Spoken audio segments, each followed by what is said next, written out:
Hello guys, as you know, one of the main things that you might get asked about Frankenstein is the way that attitudes to women are portrayed in the novel. Remember, historical context is a big feature of this exam, so they're looking for you to demonstrate that you can compare the way attitudes used to be with the way they are today. Look at this description of Elizabeth. There's something about it, the simplicity of it. Mary Shelley is trying to portray Elizabeth as a kind of character that is pure and innocent and in some way uncomplicated, beautiful and perfect. But there's also something rather strange about the idea that Elizabeth being of a distinct species, or being from heaven, or having a celestial stamp on all her features. She's being portrayed as a sort of angel figure. It doesn't sound very much like a real person. Now, fair enough, this is Mary Shelley's attempt to portray her through Victor's eyes, but it is Mary Shelley's description. It doesn't really compare with modern expectations about women.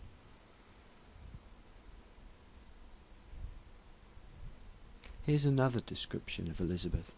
I hope what you're starting to recognise is that often she is described in terms that seem heavenly, as though she's somehow above and beyond the soul of an ordinary woman. There's something rather too perfect about Elizabeth. Now you might say that that's simply because Mary Shelley is trying to create pathos and make us feel sympathy for her, and it becomes that much more tragic when anything happens to her, because she's so perfect, sweet and innocent. But you wouldn't get away with it in modern culture.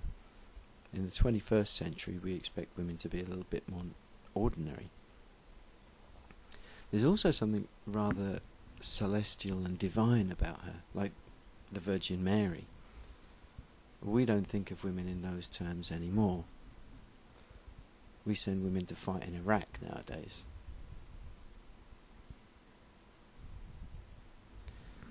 One of the things that I find quite disturbing about the novel is the way that Victor regards Elizabeth as his possession.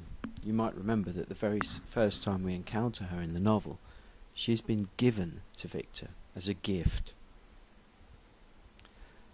The terms in which Victor describes her are often ones which we would not accept in modern culture. The thought of one person owning another isn't something we find tolerable anymore. It's pretty strange, really. A man doesn't say that he owns his wife. And the thought that if she did anything right, that the praise would belong to him, I think would offend an awful lot of modern women. Time and time again we get the impression that she's almost kept a prisoner by the family environment. She's owned, she's insulated, she doesn't connect with the real world. She seems to be regarded as suitable only for certain types of thing. If a task requires love or emotion of any kind, then it falls to her. There are several points in the novel where Victor uses terms to describe Elizabeth which we would find very uncomfortable. A favourite animal is one of the things that he calls her. And yet in the same sentence he's also praising her for her grace. There seems to be a very distinct link between the idea of being simple and graceful and unpretentious and the idea of being beautiful and honourable and worthy, at least if you're a woman. The emphasis on a lack of pretension, the idea that the woman is somehow distant from anything anxious or worrying, is a key feature of the way that women are presented in the novel. There's a disconnection between the worries of the real world and the beauty and grace of womanhood. these two things seem to collide in Victor's nightmare when he sees Elizabeth, beautiful and perfect, in the street, and then he embraces her and kisses her, and she turns into a horrific vision of his mother's corpse. There's a very uncomfortable collision of death and love. You might say sexuality and love. The connection between death and sexuality is very common in horror novels. In Gothic horror, it's most obviously seen in Dracula and in other vampire novels. What's particularly interesting here, though, is the way that people's subconscious desires and sexuality get mixed together in a way that Freud analysed much more thoroughly later on as modern theories about psychology emerged.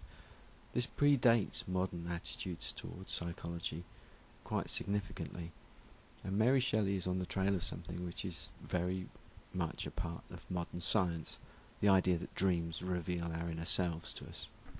Here's another quotation about Elizabeth. It shows how, even through Mary Shelley's eyes, there was a difference between the sorts of things that were appropriate for women to be interested in and for men to be interested in. The idea that poetry is a fit study for a female mind, but science and other practical things are more appropriate for men. It's an odd thing to read in a woman's book, to think that a woman wrote this, and very clearly this is stereotyping women as being only suitable for the arts, and definitely not appropriate people to be studying sciences. You wouldn't be surprised to read this in something written by a Georgian male author, but for a female author this is quite shocking, really. In fact, the more we think about Elizabeth, the more we understand that she doesn't have much of an identity at all. Elizabeth really is only revealed to us through the eyes of other characters. She very rarely has an opportunity to express herself. In this quotation, she is pretty much told what she's going to do with the rest of her life by Victor's mother. She's been more or less bought by Victor's mother in order to replace herself. And in Victor's words, it's an imperious duty that she has to sort of fill in for Victor's mother after her death and make sure that the family are okay. It's a hell of a burden that's put upon her. The burden of making sure that her family are happy. Elizabeth very rarely reveals anything about her own identity, and she has very few wishes of her own. She gets most upset at the point where Justine's execution has just taken place. Elizabeth at that point does make some protest about the actions of men in the name of justice, and she seems very upset about the execution. But for example, when she writes to Victor in chapter 5, she says nothing about what she wants herself.